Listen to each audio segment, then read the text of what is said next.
Alright, perfect. Good morning. My name is Mark from Mobile Diesel Medic. It's a little windy out here, so I'm going to talk a little loud. If I'm yelling, forgive me. I'm running a mobile diesel truck repair business in California. We're going to be opening up different spaces throughout areas where we sell our trucks. All my service trucks are going to be illegal in California come 2020 because of new emission rules, so we have to sell them out of state.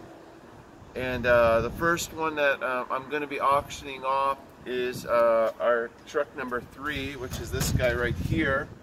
So I'm going to do a walkthrough of what's on the truck and what features we have and all that, and go from there. So we'll start with just a walk around on the truck. So if you could point the camera at the truck, Tony.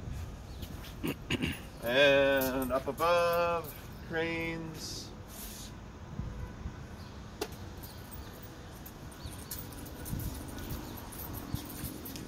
This is a 2001 GMC C6500. It's got approximately 178,000 miles on it.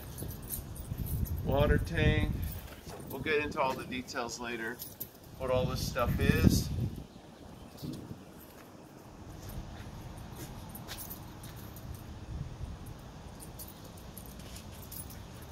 Ranger 305D Welder diesel. That's plumbed into the diesel system.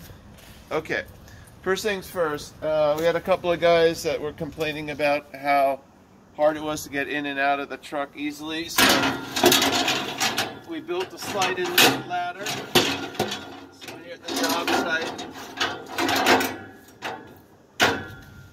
just pull the handle, come up, these fold up and down like so. Got a chain vise right here. This guy is for rebuilding cylinders in the field, and Wilton's mechanics vise, probably around $1,000 if you buy it now. Like I said, we have the 305D. We do carbon arc gouging as well as stick welding, as well as we plug in to do wire feed welding as well with our box wire feed welder. We have 2 gas bottles, shielding gas bottles, both CO2 argon, and then we got a tri-gas mix for stainless steel. Tony, if you could come on up here without killing yourself. So, there's a bar that goes across and locks all these guys down. We carry a total of 5 bottles in here. We're replacing one of them now, but we have oxygen and acetylene, the common mechanic truck bottles. We use these all the time. Stainless steel, this is the tri-gas stainless steel for shielding. If we want to do wire feed welding in the field, if we want to do aluminum welding in the field, 100% argon.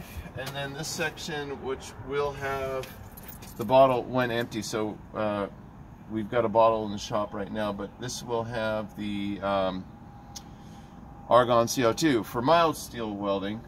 The truck carries motor oil and diesel, and we have a pretty nice air compressor here. We also just, gasoline and diesel bottles, grease for lubing, ceramic container up here. Generally what we put up there is just our hoses, fuel line and air line and hydraulic line and all that. A ladder normally sits here. Sorry about that. There will be a ladder here. So when you're doing DOT inspections and the sort, and you got to change lights on top of trailers, you need a nice ladder, and this is where the ladder sits. It's also in the shop. We didn't prepare this very well, but anyways, we're trying to get out to a job site, so we just want to film this video real quick. Right here is a crane. It does not telescope automatically. You got to manually telescope it, so it's kind of an old crane, but it's served us really well. We've done a lot of jobs. Mainly what we use it for are when we're doing riveting of aluminum debris haulers. When the debris haulers take the debris from the landfill and they bend the aluminum box, or 50-foot runs, these boxes, 48 50-foot trailers, and we got to put new rims on the tops of the trailers. This thing will lift the whole 50-foot length of aluminum, and we'll place it on top and rivet it. It works really well. All right, so we're gonna do a walk around on the truck. If you want to hand me the phone so you can come on down, Tony.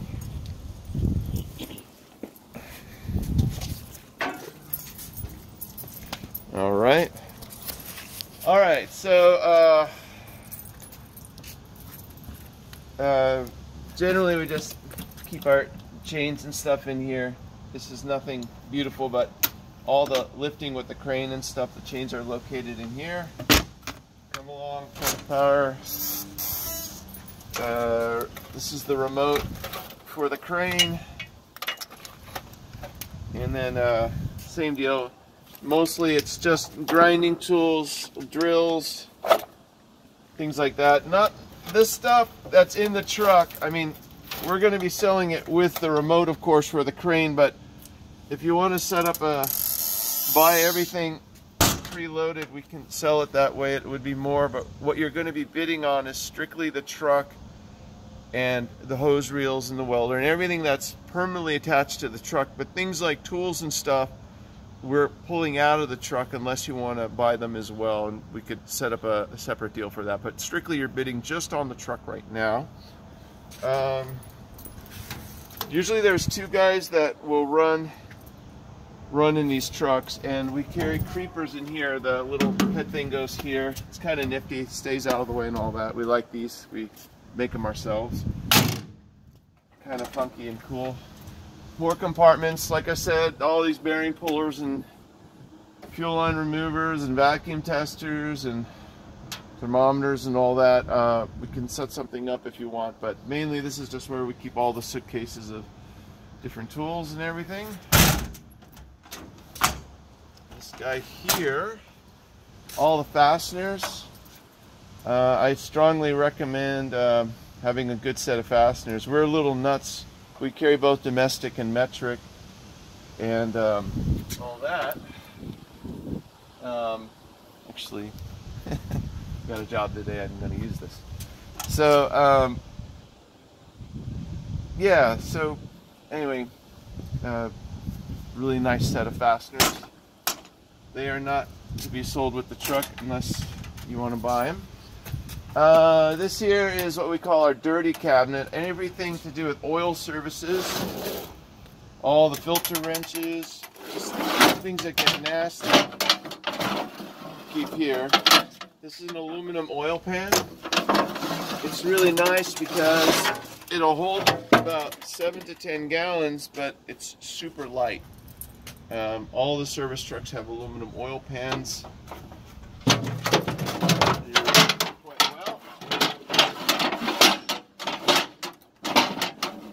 Here it's an evac system, so we'll evacuate the oil through our evacuation line.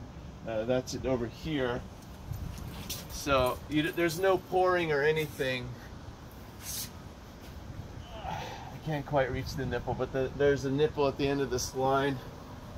It hooks into this guy here, so you pull the oil out before you lift it out from underneath the truck. It works.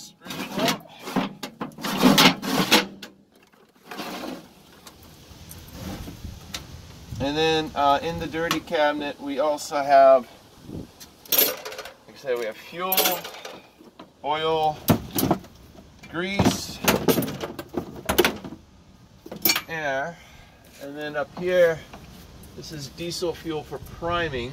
This is diesel fuel for filling when they run out of gasoline. And then we've got automatic transmission fluid and hydraulic fluid. Can't quite reach it. Those tanks that they are located, well, I'll show you on the other side of the truck. This cabinet here, all the metal for welding, we keep it down here. You got that?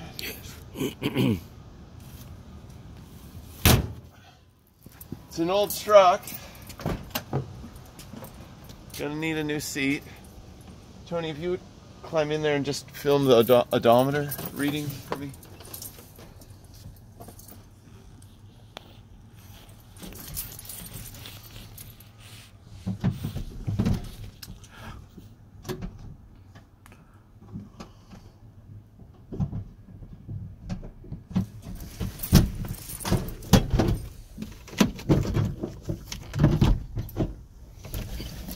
That's fine. Come on now.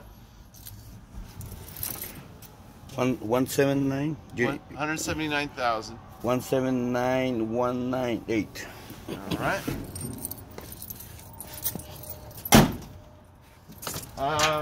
Motor, it's nothing sexy about the motor. It's a Caterpillar 3126 Huey. Gets pretty good fuel economy for what it does. No oil leaks, nothing like that.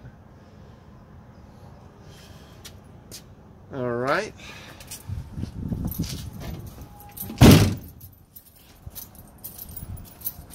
Dual fuel tanks.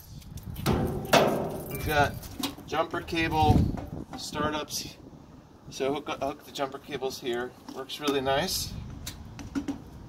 We've got oxygen and acetylene, and then we use a second reel. This is the oxygen and acetylene here. It's got the traditional couplers.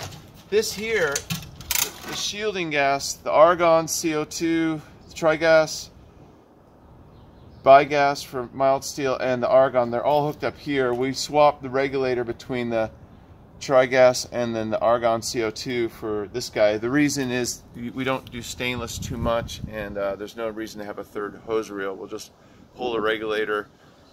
So we keep one regulator on the argon for the aluminum, and then we keep one regulator on the bigas for the mild steel welding. And occasionally when we got to do stainless, we'll take the regulator off the mild steel and switch it over. So we keep those two tanks next to each other, and that works quite well. I believe this is about 70 gallons. Honestly, I don't know. Maybe it's 50. Yeah, it's probably about 50 gallons.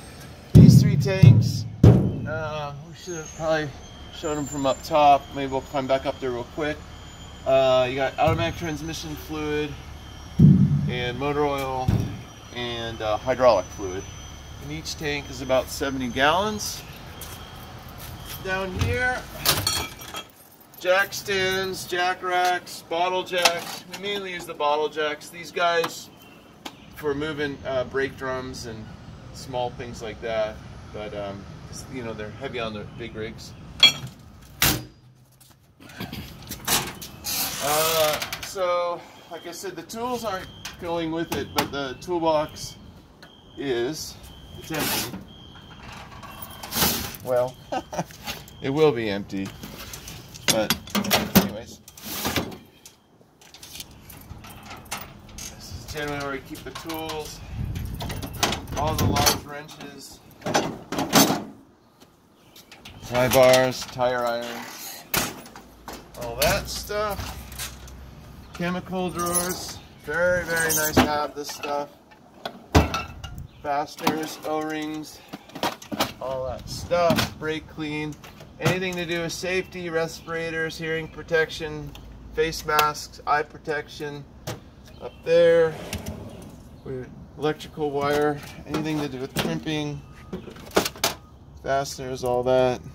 Well, no need to show it because just generally keep the electrical here, keep the cables here for battery cable fabrication. Like I said, this is how we do the screws. Pretty nice.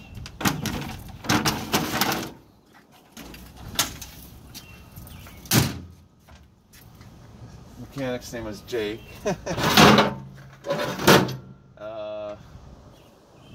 Get all the pneumatic tools in here.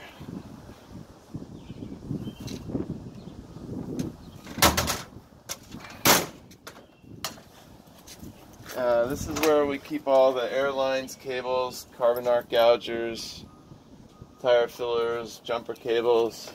Another nice nifty system we have is we have our jumper cables on welding connectors, and occasionally when we need to jump something that's 20-30 feet away, we'll actually disconnect them from the normal 10-footers and put them on the 50-foot runs. And the reason for that is sometimes you can't get the truck close to what you need to jump, and it works quite well. So we'll use the welding cables as jumper cables, and this guy here, just more straps and tie downs and things to do with anything crane themed. Okay, Tony, come on up here. Oh, here, I'll just hand me the camera. I'm sorry. So, and those 3 tanks I was talking to you about, they are over here. 1, 2, and 3. And then the top for the water tank. Tank 1, tank 2, tank 3. Top for the water tank. I think I got it all. This is Tony. So the last thing I wanted to talk to you about was, if you are interested, we've been in business now for close to 20 years, and if you want to set up a way where we can get you going in your own business,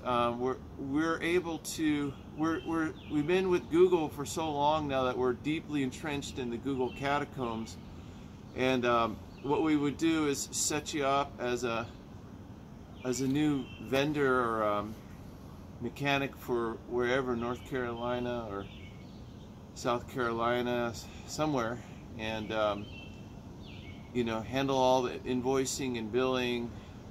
We would bill out probably somewhere between $120 and $150 an hour, depending on what part of the country you are. Do all the bookkeeping, do all the invoicing, credit card processing, customer vetting, tech support, keep you guys legal with the IRS, and dispatch you. We could do something like that. It would be 20% of billable hours, but we would be able to get you a much higher rate than you would be able to get starting on your own. Get a camera whenever you can't solve something, turn the camera on over your head, and then have an earpiece in, and I could walk you through the parts. That's what I do with my own guys as far as when they can't figure something out. It works really well as far as tech support, which is priceless, because there's going to be days that are going to kick your butt. So I hope this truck finds a good home. We love it. I'm going to miss it. Yeah, that's it. Thank you so much. Turn it off.